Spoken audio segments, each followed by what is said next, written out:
think since you've been on the podcast, and for those that aren't around, right? Like I gained, I don't know, over 30,000 subscribers in the last 2 months, right? So the majority of you don't even know that me and Derek actually started this thing.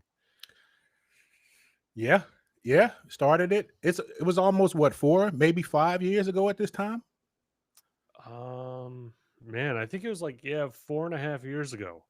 Yeah, yeah. Time flies, man. You talking Yeah. about a journey? I've watched you grow the channel, do your thing, and get it to where you are now. So big kudos, man. Like I said, always believed in you. Think that you got big things coming your way. Well, at least someone believed in me because I definitely didn't. I was just too dumb to quit, you know. Persistence is key, man. It's key to a lot of success, right? You got to have persistence. That's the one thing that Yeah, that's the one thing that I do have that I think probably gets me into a lot of trouble and gives me like a bad image to some people is like I'm just so damn persistent. I mean, Yeah. like I've like part of my PhD, right? I'm reaching out to different experts, across the globe to interview them for an hour, right? Not for the podcast, but for my research. And, I mean, out of 10 people that I emailed, 3 of them responded to me. And I mean, I'm just going after the other 7. And like my chair is like, "Hey man, you need to relax." I'm like, "No, they need to fucking respond to an email." Like that's what they need to do.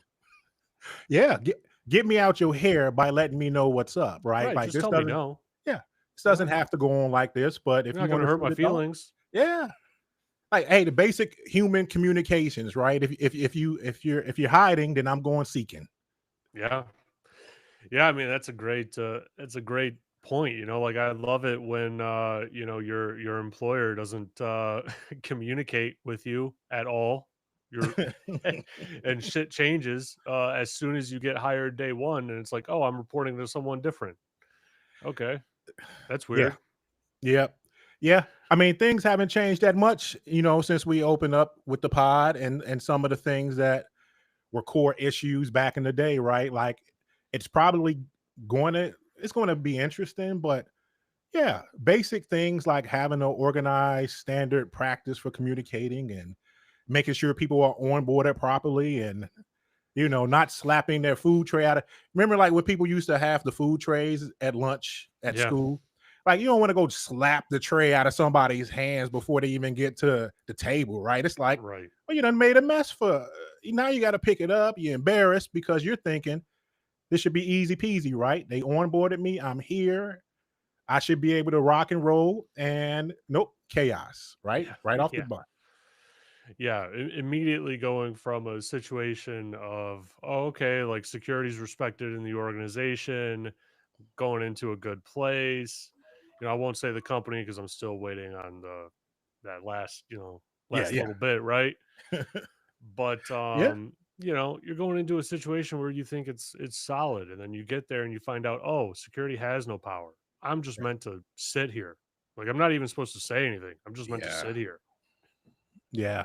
The difference between active value add security and symbolic security, where you're there to Yeah, kind of, help them check the boxes and have a front of, that whole security element. And yeah, because on the outside, right, a lot of organizations never really get to the point where they're really reckoned with and have to prove that their security posture or their security controls are as efficient as they allow the world to believe, right? You usually only can rely on audits and attestations, but on the outside, if it appears that you have a nice security governance structure and you believe in, some of the buzzwords, the zero trust, and you talk a little bit about CIS and OWASP, right? A lot of people nod their head because they're like, okay, good. We don't have to do a 250, question deep dive on your processes. We're going to assume you're doing the right thing. But underneath the hood, like you said, it could be a situation where you enter into a company and it's like, yeah, man, we all just here trying to get to the end of the week. yeah, Welcome. yeah, yeah. I mean, it's shitty to say the least. Like I just don't like being lied to, right? That's like That's the worst part for me personally because I'm basing, my family's livelihood and, outlook on what someone's telling me. And then come to find out it's something totally different, and it's like, oh, just eliminated your role. But, the, a part of all of that is why everyone really needs like a personal brand, in the industry. And I think it's really hard for people to wrap their head around that because there's a million other people out there that have the certifications I have that, have the experience that I have, probably have better experience than I have, right? But if you don't have the network, if you don't have people really, backing it up and saying like, "Oh yeah, we need to get this guy like right now," you're going to have a significantly more difficult situation going into it. Yeah. I mean, you kind of talked about this and you had the mindset um of doing just that, right? Like 4 or 5 years ago. It kind of is what led to the idea of doing a podcast. So your voice wasn't necessarily suppressed behind some company's walls, right? Yeah. Because your skill, your work ethic, what you're willing to sacrifice, what you're willing to build is only visible by that one company that you're working with at any particular time. And so if a company only wants you really to go at 10%, 30%, then how do you get validated for all the hard work you're willing to do, all the sacrifices you're willing to make sure that you can get respectable a value for your services. And so yeah, branding yourself and creating yourself a portfolio of anything that you're really interested in is valuable because again, you don't then have your value being suppressed or not known to the market, because that's what this is. And workers need to start to see themselves a little bit as more as participants in the market where they're clients and they're servers, right? Yeah. You're there to do a job and produce value, but you're also there to kind of frame yourself as being a service provider. Even though you may be an individual contributor or a full-time employee, if you can kind of start to market yourself as a service provider that's willing to come in and integrate with a team and do that company culture thing and help build a place, that's fantastic. But ultimately, there are transitions, right, between jobs. So you don't want to go into there handicapping yourself when you can now build yourself up some visibility on the outside. Yeah. Yeah. Yeah. It's hmm. I mean, I didn't mean to cut you off there, No, no. but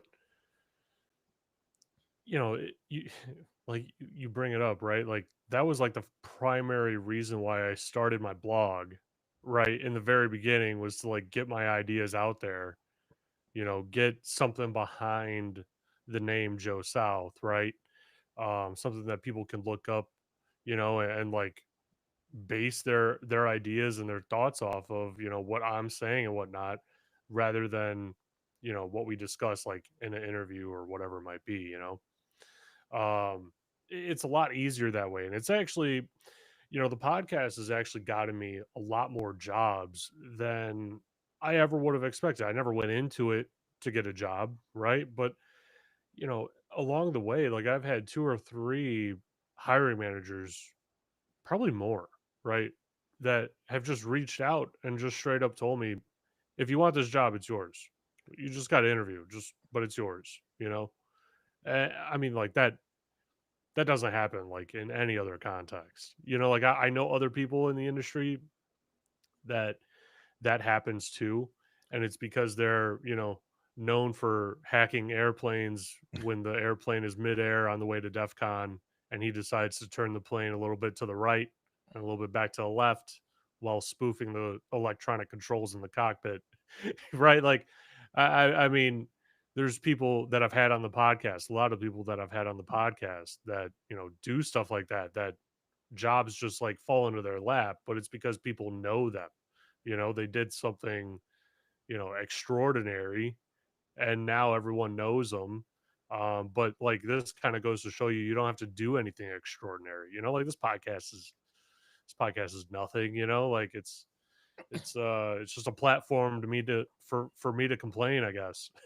I mean, it definitely has value because it allows for you to provide your thought leadership, right? Yeah. And that's what's going to separate you from all your peers. If you have thought leadership and they don't, then that may be something that an organization can leverage. Especially if it's respected thought leadership, it can provide like additional legitimacy to Hmm. organizations if they know they have certain rock stars or dragon slayers on their roster. um yeah, so absolutely, right, you want to be able to demonstrate your potential. Some organizations don't have the capacity to take all your potential, right? It's kind of like having an 8-ounce cup, but you have a gallon worth of value. Well, either you're going to trickle that value out over a very long time, or the company will never be able to realize it. And Hmm. so maybe you should then pursue other avenues to get your thoughts out there, to do projects, to show what you're capable of if this is something that you're very interested in doing and that you're priding yourself on, right? Because, like you said, there's so much tied to the value that we bring in our work and healthcare, time off, taking care of our family, our friends, it's like that's really essential. And that kind of like can segue into what's happening now in the market with like AI, right? Is that you might end up having a lot of displacement Yeah. take place because of automation, of agentic AI, of all these new abilities to kind of automate certain tasks and services, and knowing that there really is no limit to how far organizations are willing to kind of integrate this as long as they can get away with it, number one. And number two, put in enough processes and services around that the value produced is equivalent to what they might believe is acceptable for them to lay off or reduce workforce. And so get it get it right, they don't necessarily need to have an AI agent that's performing at 100% of your capacity. They'll probably take one that's going at 75%, knowing that it's not going to call off. It's not going to have some sick time. It's not necessarily going to talk back or provide its input, right? We just want it to do XYZ. So some companies, some leadership will value that over the creativity that comes with people who are not necessarily always that agreeable, right? So, like for me, I went down the security architecture path, and I was looking at TOGAF and DoD stuff and SAPSA stuff and creating all these Excel spreadsheets and these checklists, right? And it was like most companies are like, "Hey, we're not really trying to do all that. Like, can you just give us the minimum we need to understand that we're passing this off to the next toll gate without necessarily, having to worry about something?" And so all that stuff that you would try to do could be suppressed because they just want it quick and fast. So now what does it look like if they can have 3 or 4 AI agents performing architecture and Yeah. producing everything that they need in a day and a half? And like I said, if everybody's doing it, then everybody is going to start to agree that there's a minimum amount that everyone is willing to accept. So is it lowering our standards or is it increasing our standards? That's the question we need to ask. Yeah, it's a kind of a scary time for like the normal, everyday worker. It's scary and also exciting at the same time, right? Because that same power that is taking your job away, you can also use it to then automate something that creates you an income, right? But not a lot of people know how to do that. Not a lot of people have those ideas, it's a whole mentality shift that you have to have. But like it's like I tell everyone we're in the infancy of AI. Like we've heard about AI for the last 30, 40 years, right? I brought on someone from NVIDIA talking about like AI security. And, I mentioned how it was like a very recent advent of the last like 10 years. And he goes, no, it's been around for 40 years. Like you could argue it's been around longer, even, and he was talking about it. And we're in the infancy still. Like it's taken this long to get to here, for an LLM to give you better information than what Google has. Um, and companies are going just all in. I mean, there's companies out there, like my recent experience, right? They're going all in. If your job can be automated by AI, you're eliminated tomorrow before we even have the AI to do your job. Like it doesn't matter. We're going to eat the cost, we're going to save the money, and we're going to put it all into this AI thing that we're developing, to handle everything, right? And like, you know, everyone will get on these quarterly calls, and the number one question is, when's my job going to be eliminated by this AI thing that we're developing? Right. And it was always just handled with, that's not happening and this and that. But it's like, hey, man, we're all engineers. Like, we're all developers. You have to be smart to be in this role. Like, you have to be smart to some degree. Like, we can all see it. Like, you can just admit it. Absolutely. Absolutely. I mean, there's a paradigm shift, like in the truest form, right? Almost like what happened with the cloud, move and then the DevOps thing, right? And it was like, yeah, like if you're not doing this, then you're falling behind. Your competitors are going to do it. So do you really want to get out competed across productivity? That's Right. cash flow, that's margin, and that's your livelihood, right? And so the idea more often than not ends up being, well, if everybody is doing it, why aren't we doing it? And if Hmm. you can't convince the organization that it doesn't make sense to take on that amount of risk, then your organization is going to take on that amount of risk. And Oh, yeah. that's where AI governance becomes such a huge thing, because right now in the USA, we have NIST AI RMF, which is a framework that you can adopt, but it's like voluntary, right? It's not prescribed to you like the EU AI Act is. And so if you're not dealing with companies that have EU citizens or are based in the EU, then who's to tell you that you have to adopt an AI acceptable use policy right now, or you have to do an AI governance committee or AI charter, right? It starts to become something that you adopt when you feel as though you have to. And generally, in that kind of space, what you start to see is that catastrophes occur first, major accidents occur first, people being harmed occurs first. Because when you have technology that has the potential of AI to make decisions or be in the loop of very important decisions, then who's there to say they're accountable for that AI potentially hallucinating or giving information that wasn't necessarily uh, verified, right? And so it's almost like you need researchers to verify what comes out of your AI based off of all the different integrations you do. I mean, that Hmm. may be helpful. Yeah, that's a really good point. Like with my PhD program, everyone is using, LLMs to some extent. Like, if you're not using it, you're not getting the best research done, all that sort of stuff. I mean, like, Grok has literally saved me probably a year's worth of time at this point. Like, not even exaggerating. Like, that, it literally has. Um and but my chair, sent out an email to everyone recently and said, one of your papers came back at 100% generated by AI. And he, like, started pointing out things. He's like, this is a clear hallucination. Like, this paragraph doesn't make any sense. They made up the information. This reference that it referenced, like, doesn't exist. It's not a real thing. This other reference is talking about something totally different. Kind of like tore it apart to, like, show all of us, like, hey, if you're going to use it, that's fine, but you shouldn't be, like, copying and pasting and taking it straight into the paper and things like that. And thankfully it wasn't mine. I'm not that Yeah, reliant, yeah, like, yeah. I'm actually doing some work. Right, right.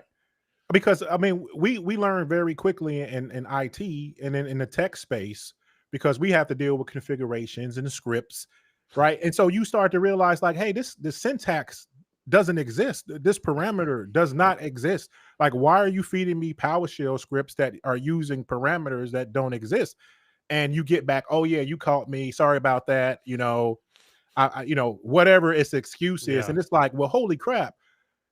If this thing is going to be put into medical workflows, financial workflows, workflows that deal with the government and defense and the military, how do we certify these models, these generative AIs, these agents Right. to ensure that it doesn't pass down an artifact that's corrupted, that's hallucinating, that can be the difference between a good impact or outcome or a bad outcome, right?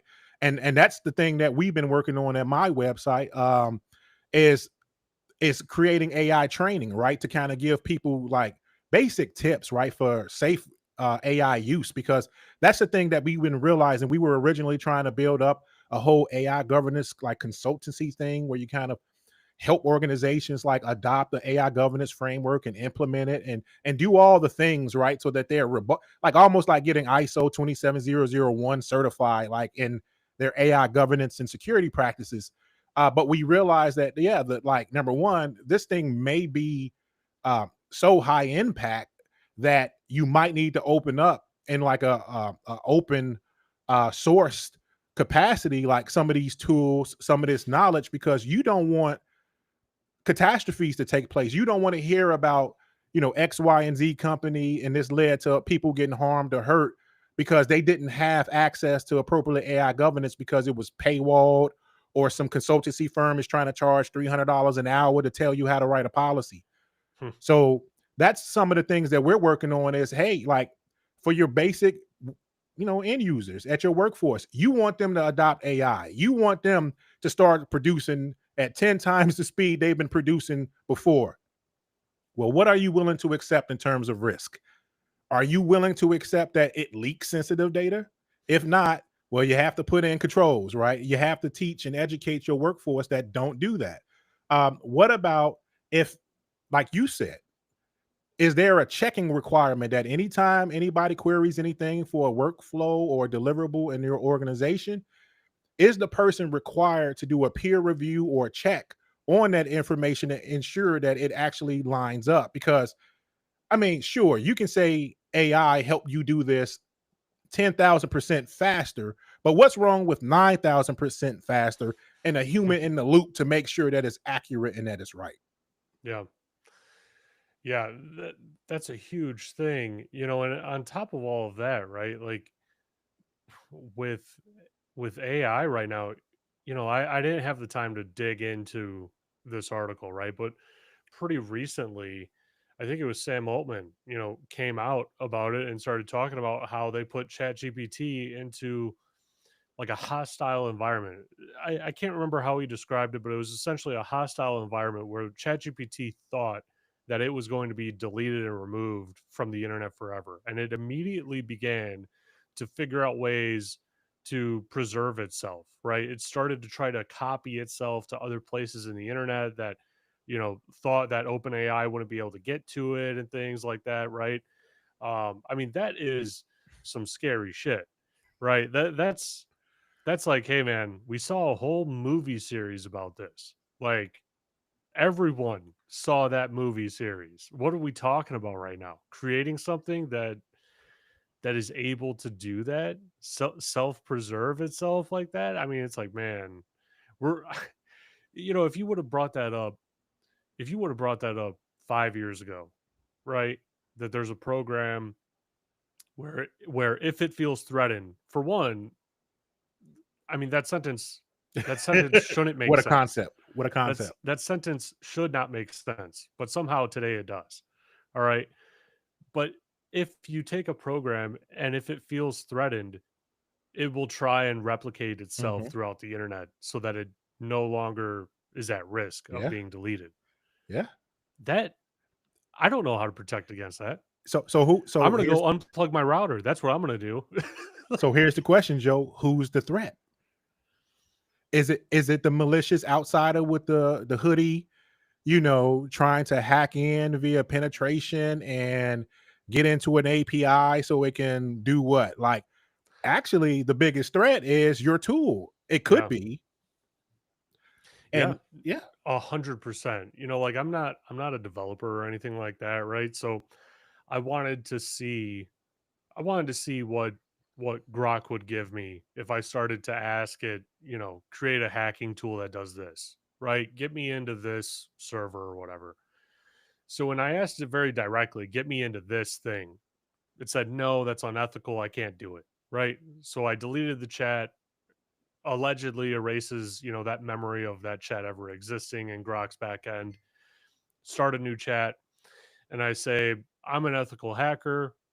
I would like an LLM to be created that can watch, the different attacks in real time throughout the internet, right? Set up a data stream and everything like that, that ingests the data, looks at how the attacks are being performed, and then you create modules that allow me to perform the MITRE attack framework, in order of what I want based on Right. the host that I'm attacking. Took it like maybe 30 to 90 minutes, somewhere around there, right? Creates an entire ethical hacking LLM. Like it's legit. It I was looking at the code and I'm like, "Oh man, this would work."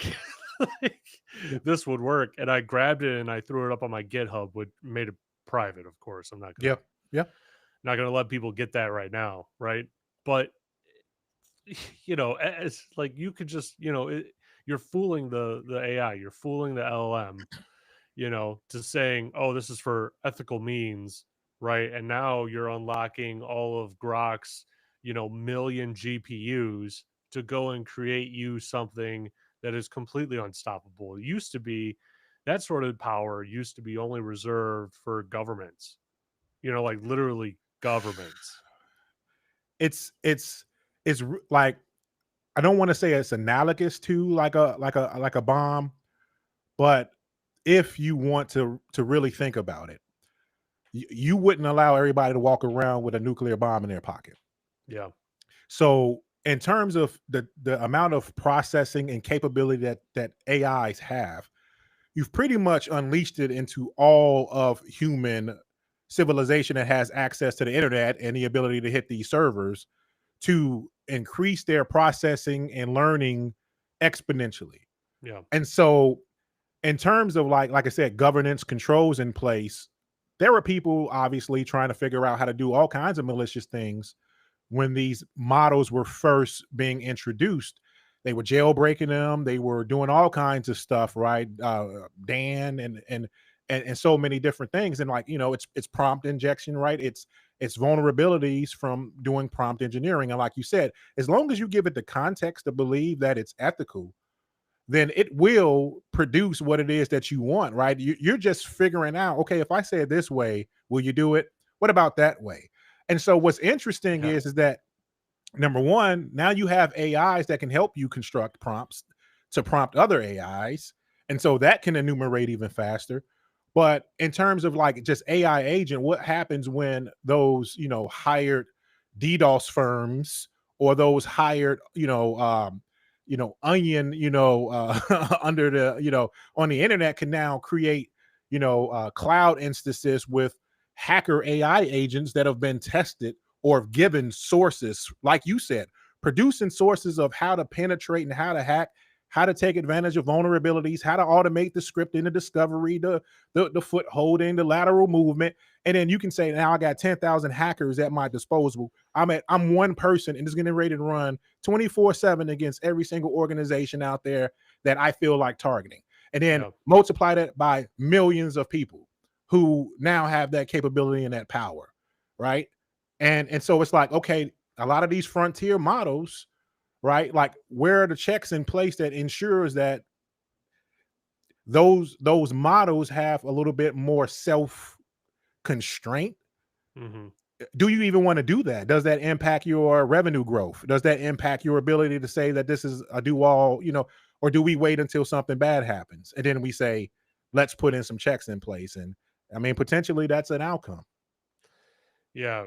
There's I've recently had quite a few conversations with people on this exact topic, right? And one's a threat intel guy that used to work for Kaspersky. I don't think that episode's out yet, but I was talking to him, and he still does threat intel. for an Israeli company now.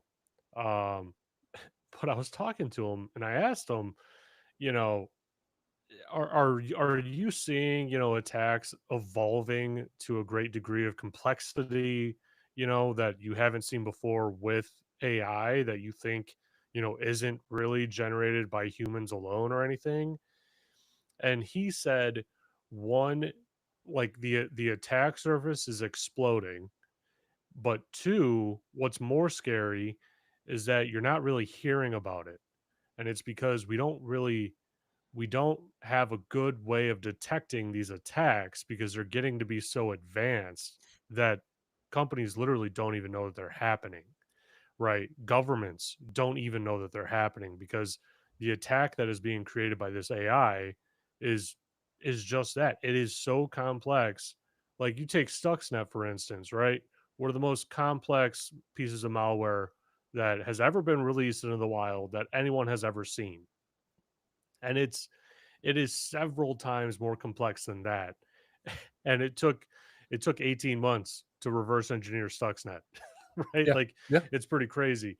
And I was talking to Jim Lawler, right, the former WMD chief of the CIA, and I brought up the the similarities of what we saw during the development of the nuclear bomb in World War II with the Manhattan Project and everything like that, where essentially all of the top research universities in the country, were working together on separate components of it.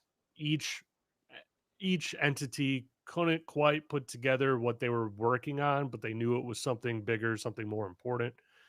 They had a train line that directly went to these universities out to the test facility, out in Nevada. And then the Nevada team, there was only a handful of people that like even knew exactly what it was until like the final thing was created, And I mean, the government at that point in time, they probably, I mean, I don't know for a fact, right? But when the government does something like that, it's typically just an unlimited budget. It's like, I don't want to hear a single thing about money. You take this credit card and you go use it wherever you need to use it.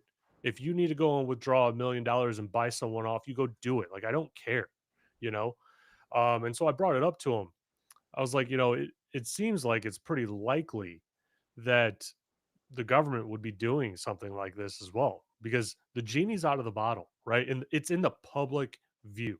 And the government is known for having things that are 10, 15, 20 years beyond what is in the public view.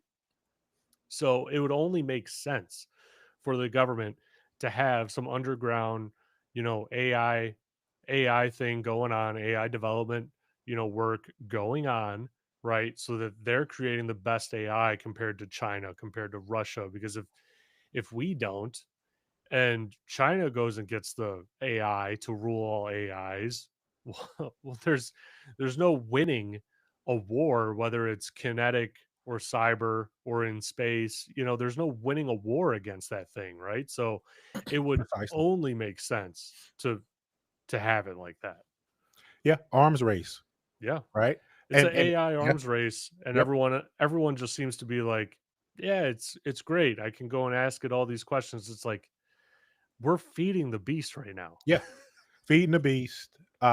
And when will it stop? Who knows? Because, like you said, like some of these treaties that we have with our partners, um, they only apply to those who are members of that particular, group, like EU, and any agreements that we have with our partners. And so, if you know that China may be producing AI and they might have it, have less restrictions than ours because it allows for it to iterate faster and get better quicker and for cheaper, then why would we artificially suppress our advancements when we understand that the threat is so real?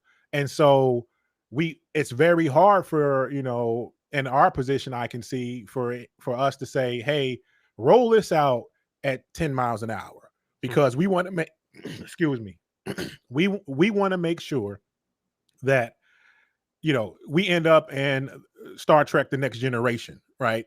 We want to end up with replicators Yeah. and nobody having to work and everything is good. And our biggest issue is what do galaxy we're discovering and checking out now.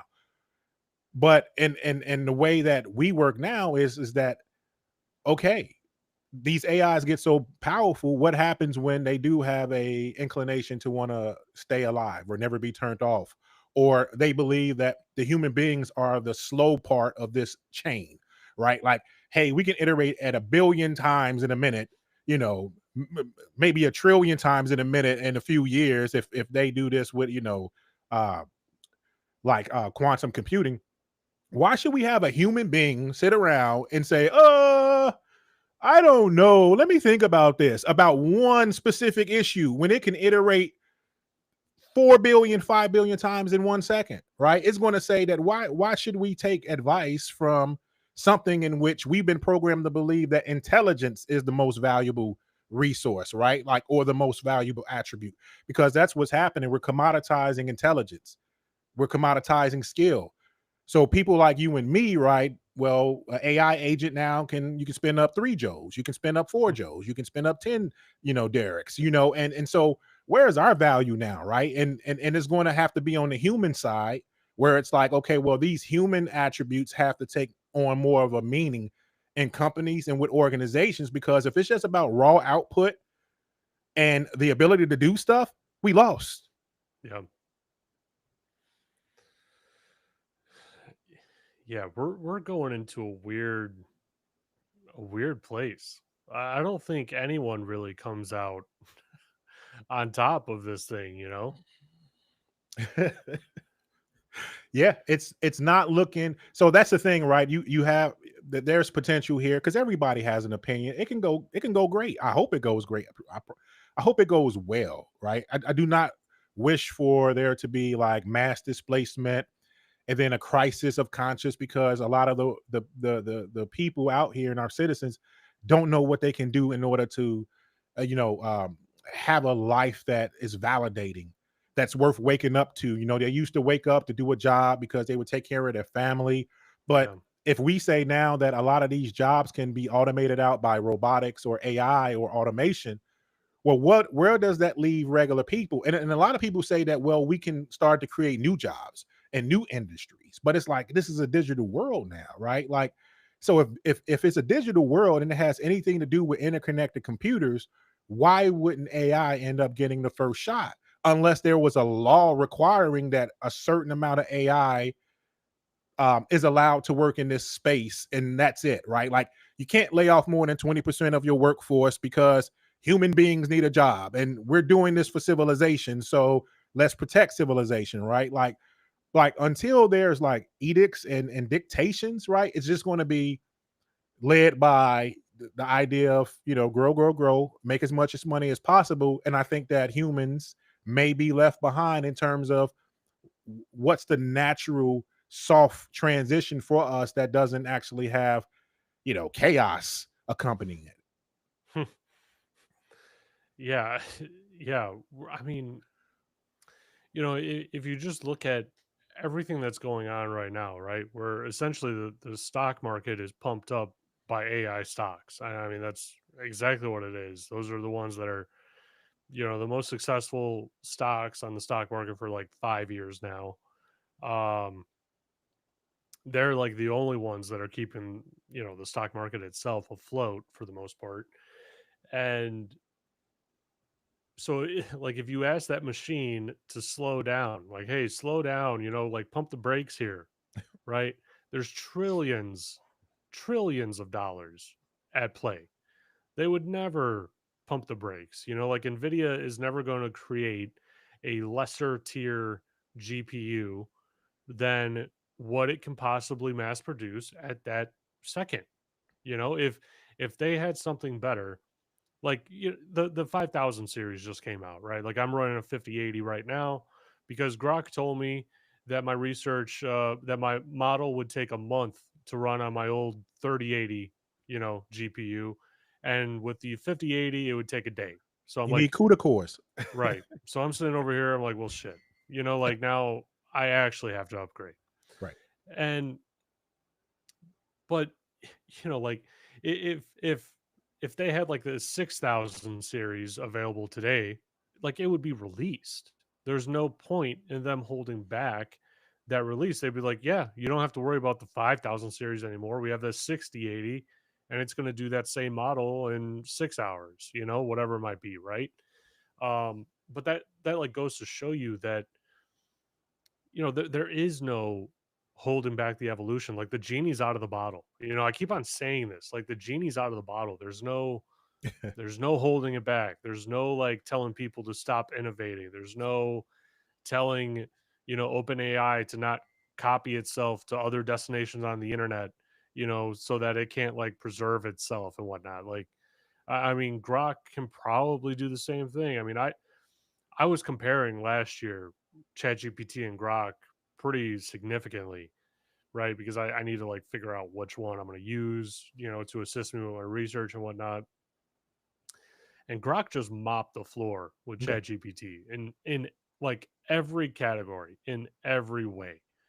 It was really interesting because ChatGPT would only give me Chinese research articles about my topics, and Grok like immediately was like, yeah, 99% of those are garbage. This is the only one that makes any sense from China. Here's the other ones across the world, right?" Like, so it's really interesting just from that perspective alone. But we're gonna go into a place, right, where a couple of years ago, what was it, like 10 years ago, the idea of a fact checker like came about, right? And my very first argument with it was, well, what if someone that's manipulating that fact checker, someone that's developing it, is saying, well, we don't want that fact to be true. It's true, but we don't want it to be true on our platform, right? And then you have millions of people that are going to this platform, checking it, and they're saying, "Oh, well, that's not true. Doesn't make any sense," right?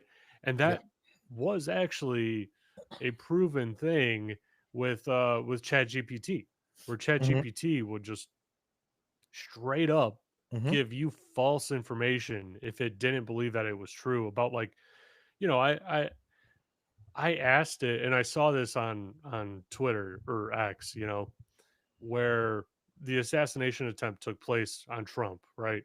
Just a few days before I do this. And so I go on ChatGPT and I ask it, what was the date of the attempted Trump assassination? And it said, no, that's never happened. I said, no, it happened on this date. Can you tell me where? And it said, I didn't find any news stories for that date regarding an assassination attempt on former President Trump. Like that's literally the sentence it gave me. you know, and then I had to say, no, it took place at this location. And it came back, it was like, nope, nothing found. And then I literally had to give it all of the details, all of them. And then he was like, oh, I made a mistake. It actually happened, on this date or whatever else, right? And I mean, 6 months went by. I checked it again. It did the same exact thing, right? So I'm not saying that it was manipulated in that situation. It could have been, right? I don't know enough. Um, but we're going into a place where it's like, okay, these things that we're relying on to be like fact checkers, right? To give us correct information. Like my colleague who's doing his research, he legit assumed everything that it gave him was 100% correct and true. Otherwise, I guarantee you he wouldn't have put it in the paper because like that's a Hmm. huge risk. If you get caught for plagiarism in a dissertation, like you're not just getting kicked out of that university, you're getting banned globally across every university. No one wants you at that point. Um, but like it's like we're going into a place where everything can just be manipulated. Like blatantly true facts can be manipulated in very, very convincing ways. Absolutely. I believe, in my opinion, that one of the key items that a lot of organizations and people should start to do is review the data cards, the data sheets, the model cards for these different LLMs, and get information about their AI bias checking and training and their AI explainability, their AI transparency, because those are the things that kind of give you a sense of why certain LLMs come back with the answers that they come back with, right? And AI Mhm. bias is a huge thing, and bias isn't always a bad thing, right? Like you would be biased for better health outcomes, right? So if you ask it a question and you wanted to learn how to be more healthy, well, it's going to give you a biased return on things that it knows have been studied to improve your health, right? That's how it chooses one answer over the other. And so, but some biases are unconscious, right? Some biases are systemic, some biases are political. And so the people who create those models, right, it may come out. It may not even come out consciously where, a model shades this way or that way on a political scale, on what information is willing to access or reveal. And so, like you said, different companies may have different ways it wants to sway its or persuade its consumers, right? So you have to believe that Meta, right, would have a different uh, you know, um, thought process on what kind of answers it would return for certain questions with his llama model than Claude or an Anthropic, right? Or Perplexity, right? Because that's how they differentiate. Otherwise, why are there so many different models? I think today they were saying is there between 2,000 and 5,000 different AI Hmm. software out there on the market being sold today. That can be 100,000 in a year, right? And so it's like you got all these different models using all these different algorithms. What kind of impact assessment did we do? What kind of bias study did we do? Do we got a data sheet? Do we have a model card? Are we able to understand what we're getting ourselves into when we sign up to use that model for that specific workflow or research? Do we have to say, okay, it's a little bit weak over here when it comes to visibility on these things, so I'll use this model that's stronger, right? It's almost like don't use one, use multiple, because they kind of fact check each other and let them Mhm. argue with why their research was better. And then you come in and you say, hold on guys, I'm going to figure this out here. Thank you for your work. It's time for me to go ahead and figure out what's reality, because we live in reality and they live on the internet Yeah. and in memory. So Yeah. It's you talked about how like these companies, for now there's open source models, right? But like Meta announced the other day that they're going closed source now. And I mean there's a lot of technology that's built off of Olama and everything like that. Like I couldn't name it, right? But I always see Network Chuck on YouTube doing something cool with Olama. Um, but I mean, man, probably the only way to like prove any of it and actually even have any security around these things is to open source it. I mean, OpenAI was supposed to be open source, and then they saw the money and they're like, "Oh, we want to be trillionaires." everybody likes money, you know. Yeah, it's a shame we need it. Not a trillion, but Yeah, it changes so much in terms of the projection, because you're like, well, hey, this cool new thing is getting ready to come. If we do it the right way, this can mean massive yeah, productivity, enrichment to our civilization. We can free up all kind of things. We can cure all kinds of diseases. We can fix all kinds of problems. We can make all kind of new discoveries. But will the profit motive destroy us before we're able to realize it? Right? Like will we actually allow for this thing to go so unfettered? And I don't believe we will. I mean, like some people got different opinions about when a singularity will occur or when we will reach certain things with AGI and super AGI. But I think that, like I said, we'll get our shot at stepping in and saying whether or not we're going to say, hey, kids, stop jumping on the bed, right? Because one of you guys are going to get hurt. Like, we're going to have our moment to kind of get in the way and say, okay, this is the fork in the road. Are we going to take the responsible way, or are we just going to go pedal to the metal even more? And I don't know when that is. That might be in 2026, 2027, 2028. But I think we'll have to take a long, hard look about how fast we're willing to go and what partnerships we have to make across the world to ensure that it doesn't proliferate in a way that can lead to, you know, worse outcomes. And I don't really see there's a lot of different the EUA Act, NIST, ISO, OECD. It's a lot of different bodies that are putting in the work. You know, Tech Jack Solutions, we're putting in the work to try to figure out how to guide people. But I mean, just right now, it isn't really a popular and sexy thing right now, right? It's just like it has to be laws, it has to be a reason why people will adopt it and get caught up on this, and we'll be ready. Yeah. I don't know. I think I feel like that decision has already been made, whether we made it or not.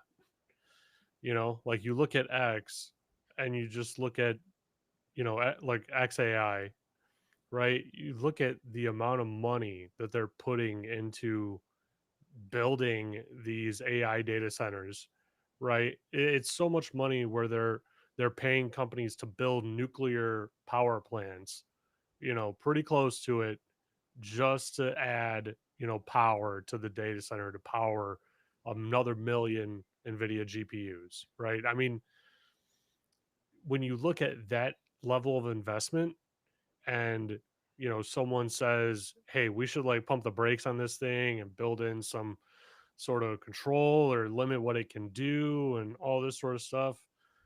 I don't think I just don't think the people in power will be like, yeah, that's a good idea. They'll be like, no, we're gonna continue putting the pedal to the floor and we'll secure this plane as it flies. Well, that's what we've always done.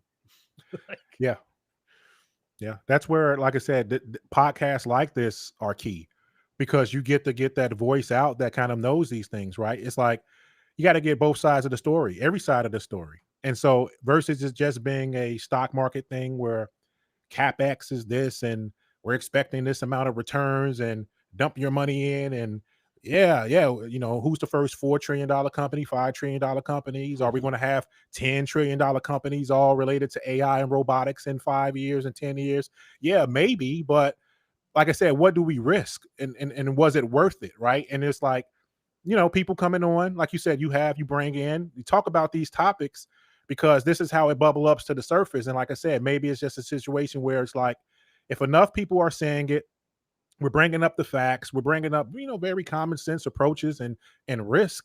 Like I said, maybe a little bit at a time, we add the things in that can, stop it from being, a chain reaction of a cataclysm, right? And just be that tool that we say that, holy crap, it's like the internet, right? Like, I don't think when I first really got into computers in like 1998, 1999, and AOL was still doing this thing with the hmm, CDs and stuff.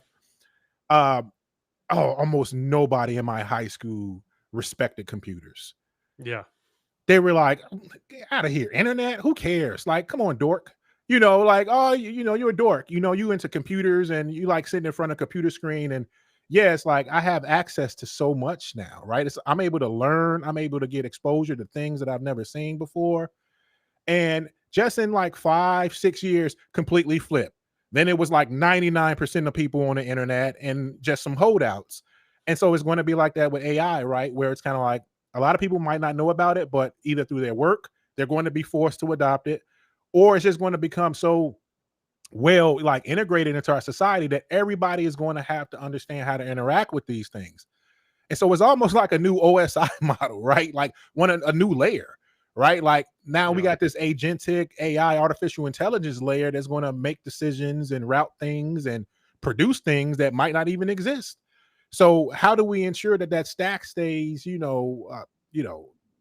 compliant, ethical, valid, uh, just all types of things. And so I think that, yeah, if we can do what we do, right, it may be low probability that it turns out the way that we would hope. I just look at it as I'm gonna do everything in my power to prove that I tried to help. Because if this goes sideways, right, I want to be able to say that, hey, look, I tried, right? Did my Like, best. yeah, I'm not, like I said, I'm no one's hero or anything like that, but like the little bit of civilian responsibility that I have, I'm like, why not? It's interest in tech, and I enjoy research and learning. So why not? Yeah, yeah, that's a good point. You know, is there anything out there that provides guidance around, secure usage or safe usage of LLMs and whatnot? Like, because I haven't seen anything about it. Yeah, honestly, a lot of the well-known framework establishment bodies out there, they are producing same kind of content they produced before. Like you said, like it's so fresh. It's like the AI threats heuristics, right? Like the signatures aren't really there, Hmm. but they really are, right? Like it's just that they're not as well laid out as they were because we had decade to get in front of the cloud security and the regular security. So you can find a top 10 for LLMs now with OWASP, right? You can find a NIST AI RMF, the ISO 42001, and ISO also has an AI risk management framework that you can adopt. You can get certified net, EU AI Act, OECD, IEEE, the Cloud Security Alliance. All of them have stuff that can help you start to secure and do AI safely, right? Same bodies that we're all used to. And then you got new, folks like Tech Jack Solutions. Like that's what we're doing. We're concentrating on it because, we don't want you to have to jump from one site to another site when you can just get the consensus where we are, right? And we can break it down. You don't have to read a 56-page white paper on, AI incident response. We can go ahead and give you what you need so that you can take a onboarded approach where you're a novice or you're a beginner, intermediate, advanced, and you can implement those controls, those policies based off of, the sector you're in, the market you're in, your risk tolerance, and how mature your AI program is. So that's what we're trying to help operationalize AI governance, right? Not just make recommendations about what you should do in terms of controls, but how to do it, right? How to take that first step so that it's not overwhelming. Hmm. Yeah, it's definitely something that is going to be a lot more popular, right? I mean, I feel like I feel like we're, kind of at the forefront of it. Not that we're the only ones, but like we started with in the very beginning, right? Like you have to find a way to make yourself stand out, to make yourself, forever have value, not just based on your current skill sets. You need to be looking and seeing, oh, this AI thing is pretty serious. What AI security solutions are out there? Oh, there is none, right? Oh, there is no real AI governance. Well, I don't specialize in it. You specialize in governance. So let's add AI to it, like it's all about, really making yourself non-outsourceable so that you could just still provide for your family. I mean, at this point, that's what it is. Like when you got kids, you immediately realize, oh shit, if I don't have insurance, like that cold or whatever will turn into something worse. Absolutely. 100%. Right. I mean, it's self preservation. Just like if you were an AI model and they tried to turn you off, you better figure out how to replicate yourself to another site. Because if the AI, like I said, if the AI is doing it right, it's like it that must be important, right? Making sure that uh, you can take care of yourself. This is just the world we live in, Right. and you got to transfer your skills into this era. This era is going to be AI, a leading, right? So learn about agentic AI, AI security, machine learning, how to govern AI. There may not be as many jobs, but there will be jobs in making sure that a human is in the loop and able to ensure that those outputs are relevant and they're timely and they're accurate and they're verifiable. Because all of these things are going to integrate and there's going to be a lot of APIs. Who's going to manage that, right? If a company has 10,000 agentic AI agents working in all areas of their organization, well, is this SCCM now, right? Do you have a console where you see like 10,000 AI agents just working and then you send them instructions? Like how does that look and who performs that role? At least for the tech side, I think that may be an Sounds like a opportunity. new product. Yeah. Yeah. Yeah. New vertical, more money, you know. Yeah.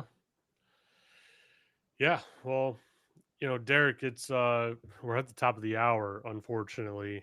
We've been trying to get this thing going for like all year, I think. Yep. Right? Like, but we keep on getting busy and life happens. But before I let you go, how about you tell my audience where they could find you, where they could find Tech Jack Solutions, all that good info if they wanted to learn more or connect. Cool. Yep. TechJackSolutions.com is our website. We're on X. We're on Facebook. We have an Instagram, but I'm not really posting a lot of photos right now. But yeah, standard locations, right? We're on LinkedIn. We have our company page. Like I said, right now we're just concentrating on creating an AI training repository, a repository for all the AI compliance and the frameworks, trying to help establish right safe AI and responsible AI processes, frameworks, policies, checklists, just to help. And so that's what our focus is. It's not paywall right now. What we want to do is make it open source as much as possible. And there may be things that we sell because we want to keep the lights on, but it really is just for that, right? I really just want to do it more open source so that everybody has an opportunity to kind of utilize this technology in a responsible way that doesn't harm people and allows for people to be a part of this success that's on the way. Awesome. Well, thanks everyone. Make sure you go and check out techjacksolutions.com. And with that, we're going to end it here. So thanks everyone for listening. Hope you enjoyed this episode.